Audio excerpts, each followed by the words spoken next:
Hello, P Street people, and whoever else might be joining us tonight. If you're watching the recording, we're starting a new series of lessons here on Sunday night, and I've been hanging out in the Old Testament. We did a four-parter on the book of Jonah. Don't ask me how I decided on this or how I came to the conclusion that this is what I want to do, for a month on Sunday nights here at the start of 2021. But it's what we're going to do. And I've been doing a lot of reading, a lot of thinking about this book. And so I want to kind of share with you along the way what I'm learning and what I'm considering. So here's what we're going to do. This is the title slide for the month: Holy God, Unholy People, some lessons from Leviticus. That, of course, means that we will not be doing a verse-by-verse study of the book of Leviticus. And some of you are like, okay, I can get on board with that. I want to start by reading an excerpt from Bruce Waltke and Charles Yu's book, An Old Testament Theology. Here's what they wrote as they were entering into their chapter on Leviticus with the rituals and the liturgies and the case laws and all of that. Here's what they wrote. Most Bible readers make at least one attempt in their lives to read the Bible cover to cover. Let me pause here. I'd say there's a lot of people that at the start of the new year, one of their, several resolutions is, I'm going to read the Bible through from cover to cover. Any given year, there are a host of people who are making that a goal for the year. So it's not, they're saying at least one attempt. There are folks that have attempted this almost every year. And they write, the entire enterprise is surprisingly successful at the beginning, as they are engaged by the eruption of God's kingdom and overcoming the primordial darkness. That's Waltke and Yu's way of referring to the creation. Engaged by the fall, the flood, a hostile and powerful Pharaoh, the Red Sea, and a terrible wilderness. In these stories, the author proves himself as having a flair for the dramatic. From the creation to the destruction of the Egyptian army at the Red Sea and Israel's survival in the wilderness, the author enthralls his readers with action and conflict. The readers are carried along by the smooth, flowing narrative to the feet of Mount Sinai. But they are then unexpectedly dumped into an incomprehensible heap of case laws and curtain measurements. It is like reading Moby Dick, a thrilling narrative interrupted by a taxonomy of whale species.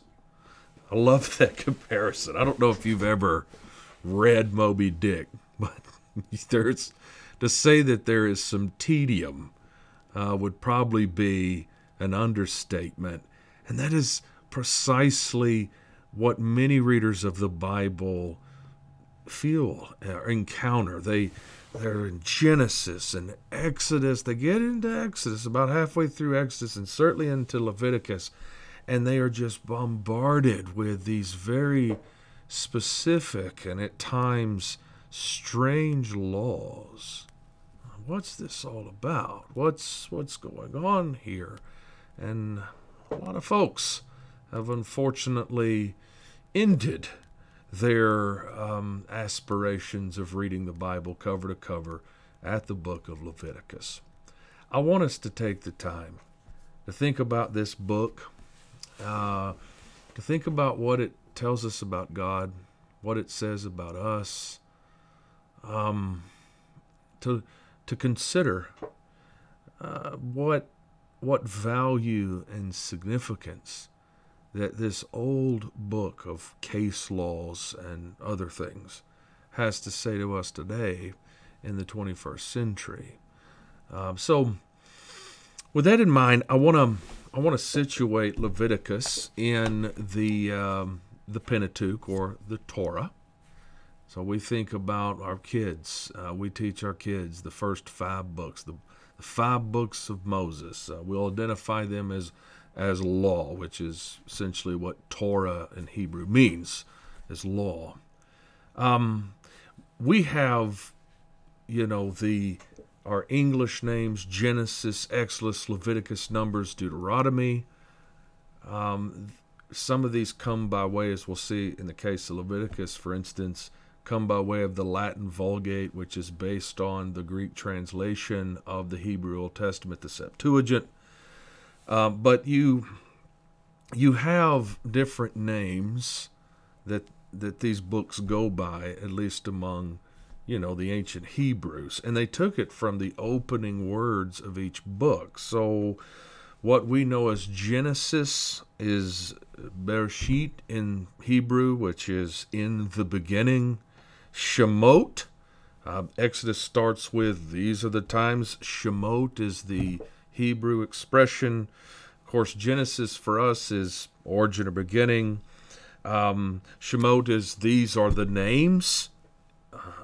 But in Exodus, or the Exodus, our English Exodus is going out or departure. Vayikra, or Vayikra, and he called. That's the opening words to the book of Leviticus, and that is the name of this book in Hebrew. Of course, we have Leviticus, which again is via the Latin Vulgate, via the Septuagint, and Leviticus is a reference to the Levites. This book does deal with matters of particular interest to the priest, and these priests did come from the tribe of Levi or the Levites. I would say, though, it's a mistake to regard the book of Leviticus as, exclusively as a handbook for priests, because many of the issues it deals with concerns the people at large, the non-priest, what we might refer to as the laity. Numbers, that's our English word for this 4th book of the Torah, or the Pentateuch. Numbers, numbering or counting, but it's Bamidbar, in the wilderness, is what that means in the Hebrew. And then you've got in Deuteronomy means second giving of the law. That's what we call it in English, but it's Devarim in the Hebrew, which is the opening words of that book. These are the words. There's just a little, I guess, fun facts, or you may say, let's drop the fun and call them facts. But that is the first 5 books of the Bible, known as the Torah, the Pentateuch. The 3rd book is Leviticus, and that's the one we want to focus on. Here is, I think, something that, at least to me, is helpful when you're thinking about sort of the time frame. I'm not going to give like specific dates or anything, but I do want you to kind of, just in the way of review for some of you, or to whoever might, some of you that are listening, like, yeah, this is something I hadn't really thought about or studied. Genesis takes you from creation to essentially the Egyptian enslavement of Israel. I mean, when Genesis ends, the Israelites, at least Jacob, his sons, they're all in Egypt. Exodus takes you from Egyptian enslavement of the Israelites, of course, to Mount Sinai. Notice Leviticus. Leviticus essentially covers 1 month that transpires between the events of Exodus and Numbers. Numbers then picks up from Mount Sinai, and you go to the end of the wandering, because it's in Numbers, that the people of Israel at least that generation, are prevented from going into the promised land because of their faithlessness, and they got to wander in that desert for 40 years. Numbers covers that. And then Deuteronomy takes you from the end of the wandering to after Moses' funeral, which is about 2 months. And of course, the end of Deuteronomy, we are poised for the new leader Joshua, and then finally the conquest of Canaan. Leviticus, there is no geographical movement here in Leviticus, and we're about to see why. They are, in fact, at the base of the mountain, and there is a continuation. I mean, Leviticus picks up where Exodus ends. I mean, the end of Exodus, they are at Mount Sinai. They have constructed the tabernacle, the tent of meeting, and we have the Lord speaking to Moses at the start of Leviticus. The Lord called to Moses and spoke to him from the tent of meeting. So, and here's I guess just to show you that Exodus moves into Leviticus, and that Leviticus is following the storyline of Exodus, which is kind of discussing the life of Moses among other things. We know that in Exodus 25 through 31, Moses was instructed about constructing the tabernacle and the furniture, about the design of the priest's vestments, as well as instruction in those chapters there in Exodus about the ordination of the priesthood. Chapters 35, so that's 25 through 31. Chapters 35 through 40 of Exodus, they tell how the tabernacle and its furniture were made. Also, it tells about the making of the priestly vestments, but nothing is said in Exodus about the actual ordination of the priests.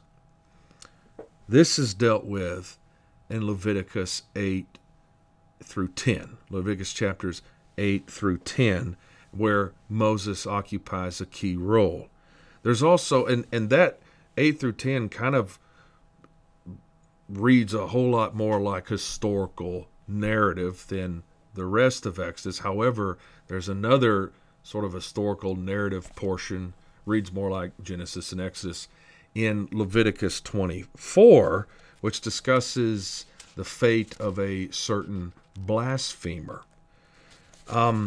Those stories that are here in Leviticus point to the fact that there is a sense in which we could consider Leviticus narrative, although you do have tons of case law and, instructions and guidelines from God.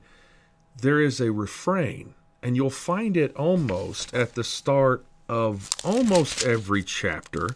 I think at least 56 times or so, something along the lines of, and or then the Lord spoke to Moses. So it's almost like, we're continuing the narrative here. It's just that there are lengthy monologues from God to Moses about what he expects of the people and about what he expects of the priests. And then again, we have some narrative portions in Leviticus, though they are far and few between. And with this high incidence of law and ritual, it necessitates a very straightforward presentation. Most people will tell you that Leviticus is like the least literary of the writings of the Bible. The emphasis, again, is on communicating important guidelines for the priest and the people. It's not about subtle literary plays or anything like that. And we ought to refrain from allegorical interpretations of Leviticus so as to make it maybe seem more practical or more beneficial to those of us living under the new covenant, removed by years and, cultural differences than when Leviticus was first written and delivered and of course, practiced. There's been a kind of an interesting comparison or contrast between Exodus and Leviticus. Some will say that Exodus is primarily a book of deliverance by the Lord. Leviticus, however, is a book of dedication to the Lord. Exodus tells of the salvation and the redemption of the Jewish people. Leviticus relates their sanctification, their consecration.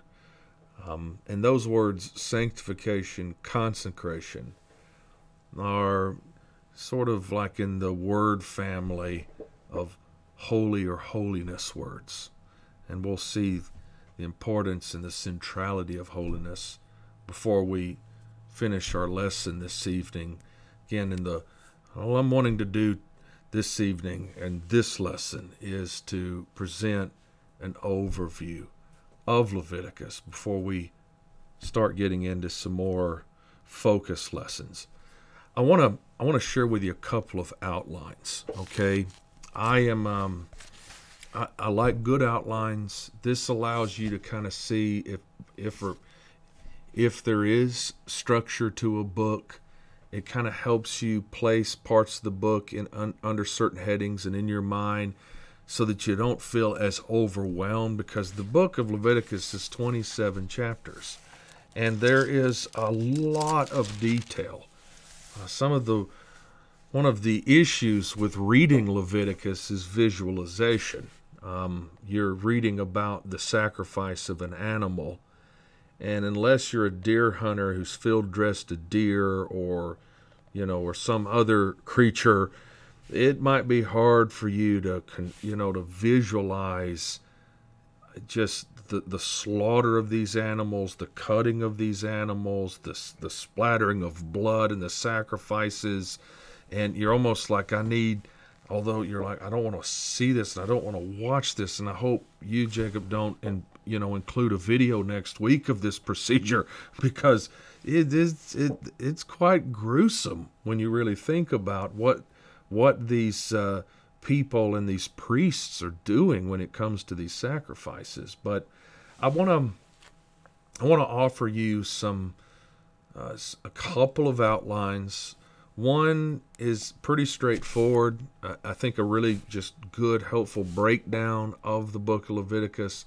The other one's a little more thematic or topical in a way that is also, I think, helpful.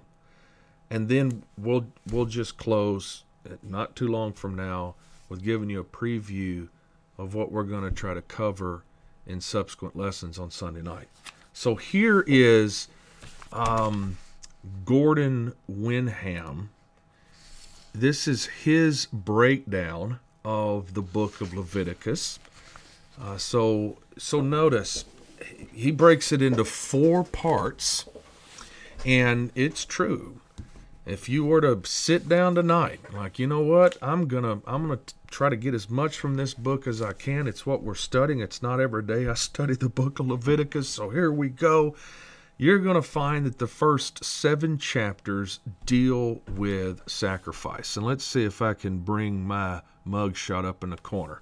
I know that's kind of a tiny little picture there, but it's better than nothing, because I don't want to cover up what I've got here. So you'll notice that the first 7 chapters deal with sacrifice. The first, 6.5 chapters, the focus is mainly on the people or the laity and sort of their responsibilities and all of that. The focus in 6, 8 through the end of chapter 7 is sort of the priest. So The same, there's actually five different sacrifices that are discussed in the first 6.5 chapters. And in chapters 6, the second part of chapter 6 and all of 7, those same five sacrifices are discussed, but it's more about instruction for the priests, not so much the laity. Okay? And then in part 2, it's got kind of a nice little self-contained section there. And I'm just kind of going through my Bible as I roll this out for you. You get a narrative of sorts of the ordination, the beginnings of the priesthood. You had the tribe of Levi. Now Levi had had his 3 sons, and it was a particular,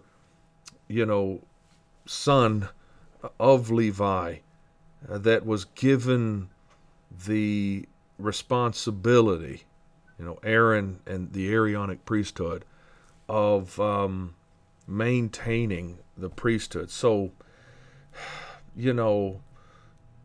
all priests were Levites, but not all Levites were priests, is one way to think about this. But, again, Leviticus and Levi's tribe is obviously associated with the priesthood, no question about it.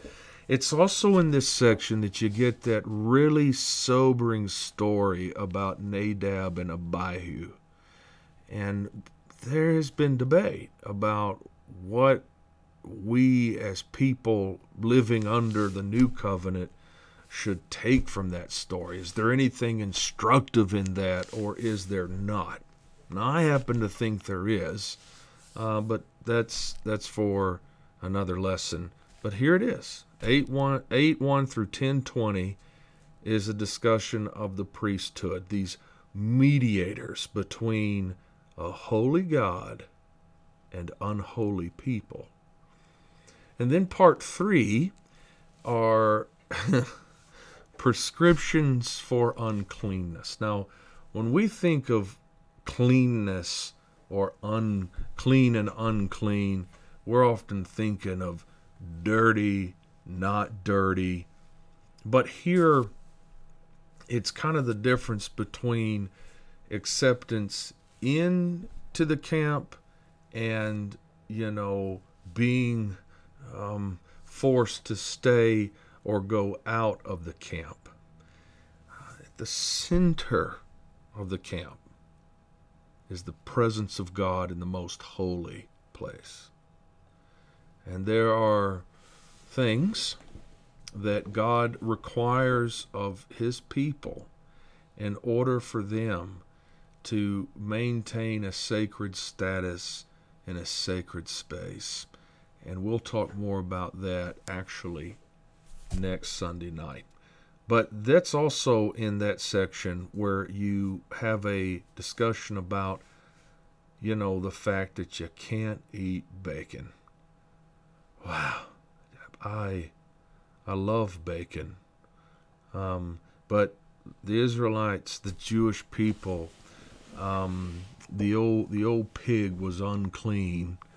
And so there's a lot of questions about, well, why were these animals considered unclean and these animals weren't considered unclean? And there's theories, and we'll have a lesson on that. And then finally, there is some scholars have referred to part 4 here as the holiness code. And some have even tried to argue that it was detached from the book of Leviticus and added later and all this kind of stuff. I don't see any need to pose that. But Wenham refers this to prescriptions for practical holiness. Being a holy people. He's going to talk about sexual purity. It's chapter 19 of Leviticus is where we get this command. Maybe you've heard it before. Love your neighbor as yourself. Maybe you've heard that before. Where do we find that? Well, we find that in the book of Leviticus. Leviticus 19. And there are a host of things that are discussed. The festival days. these pilgrimage festivals, non-pilgrimage festivals. There's things there that are outlined and detailed, even ending with prescriptions for vows that you make to the Lord. So a lot of practical holiness in that final section. I want to share with you now a outline from Norman Geisler. Here's the way he broke it down. So his is more just more interpretive in a way, but he has the way to the Holy One, and he sees that as encompassing chapters 1 through 10, and the way to the Holy One, approaching the Holy One is a matter of sacrifice in the priesthood. And so this is coming into the presence of God, or being able to be in the presence of God, so to speak. This is what it's going to require. Some would say that these first 10 chapters kind of grow out of the first 4 of the 10 Commandments, whose focus is on love for God. And then you got, according to Geisler here, he sees chapters 11 through 27 being the way of holiness. So there's the way to the Holy One, and then we have the way of holiness. And as you can see here, and don't you like the alliteration, he's got through sanitation. That's that whole section on the clean and unclean, purity of body, as he calls it, though it's hard to make hard and fast distinctions here. And then he closes it off with through sanctification. Sanctification's a big old, huge word for another word for holiness, and that's that 17 through 27 that Wenham refers to as prescriptions for practical holiness.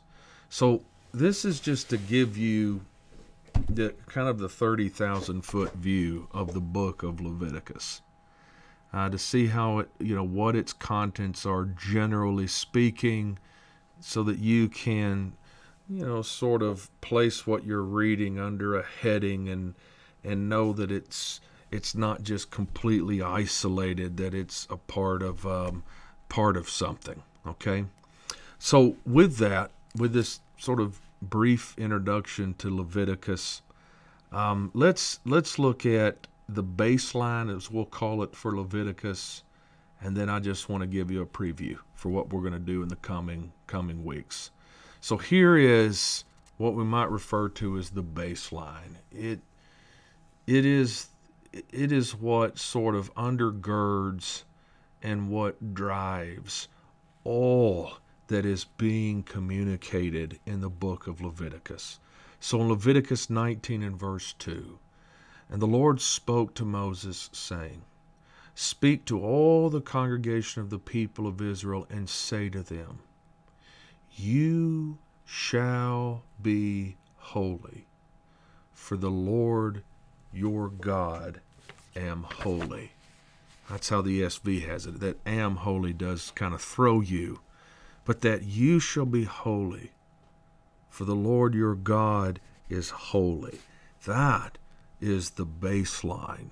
These laws tell us a lot about the God who commanded them, the God who wrote them. Leviticus centers around the concept of the holiness of God, and how an unholy people can acceptably approach him and remain in continued fellowship. And what blows our minds as readers is the detail, the tedium, the attention to what to us seems like minutia, and maybe that seems a little superfluous, or it's teaching us something.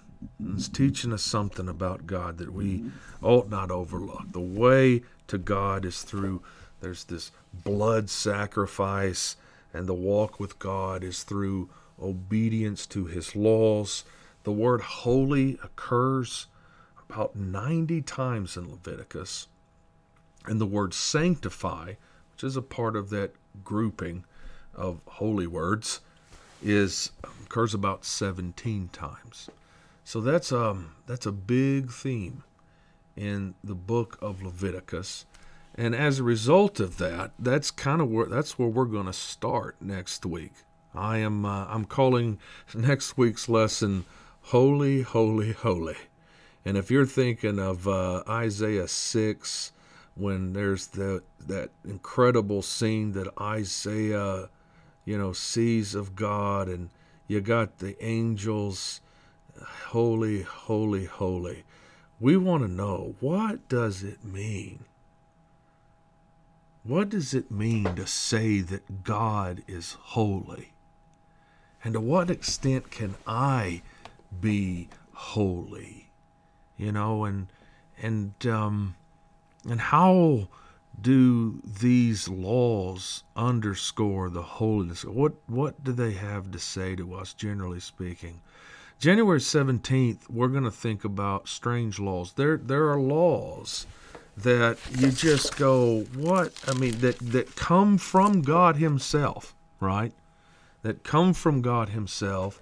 Let me just give you just an example. If you were to just pick up in Leviticus 11, we read, "And the Lord spoke to Moses and Aaron, saying to them, Speak to the people of Israel, saying, These are the living things that you may eat among all the animals that are on the earth. Whatever parts the hoof, and is cloven-footed, and chews the cud, among the animals you may eat. Nevertheless, among those that chew the cud, or part the hoof, you shall not eat these." And then the text, this is God talking to Moses and Aaron, what they've got to communicate to the people. He says, you can't eat a camel, you can't eat a rock badger, can't eat a hare, a rabbit. And you're going, wow, that's so weird. That's so strange. And people have their theories. That's what's interesting. God gives this law, and there's not a lot of discussion about, let me give you my, God's not like, let me kind of open up to you why I've considered this clean and I've considered this unclean. And so there's theories about how God decided upon what would be clean, what would be unclean. And these are some interesting things. We're trying to understand God by the laws, even the strange laws that he gives to his people. So we'll think some about that in January 17th. January 24th, we're going to call this lesson "The Savior in the Shadows." This is what is really, really, really cool about the book of Leviticus, is that Jesus is all over the place. He is everywhere, and it's so cool. And so we will get some help in that lesson and even the next lesson from the book of Hebrews. And so that last lesson, what I want to do is, and this is just a common question that comes up. Well, why aren't you, those laws are in your Bible, so why aren't you guys keeping them? What's your rationale for that? And as you know, there's a lot of confusion on this. We have others out there professing to be Christians or whatnot who do try to keep some of these things, who will bind certain parts of the Mosaic law, the Torah, from Leviticus or elsewhere, on people, but not bind other things. And so there's a lot of confusion about this. There's a lot of questions about this. And so we're going to entitle January 31st, we're going to title that "A Better Covenant." That is a reference, of course, to the new covenant. But if there's a new covenant, that implies an old covenant. And so I want us to think about why we ought not feel guilty for not keeping these laws that you will come across in the book of Leviticus. Obviously, we are not doing a verse by verse. Can't even say that we're doing a chapter by chapter. However, I think as we work through these lessons, you're going to walk away going, okay, I think I'm walking away with what God would want me to walk away with from a study of the book of Leviticus. Okay? But I would encourage you over this month, okay, just read through it. Keep some of the little things we've said in mind tonight and as we go along. And you might, I'm not saying that it's just going to turn the reading of Leviticus from tedious and potentially boring to just hair-raising. But I think your appreciation for this book will grow this month. So thanks for spending a little time with me tonight here as we think about the book of Leviticus, holy God, unholy people. I hope you have a good week. You guys stay safe, practice good hygiene, run away from the virus, and hope to be with many of you Wednesday night. Thanks for watching.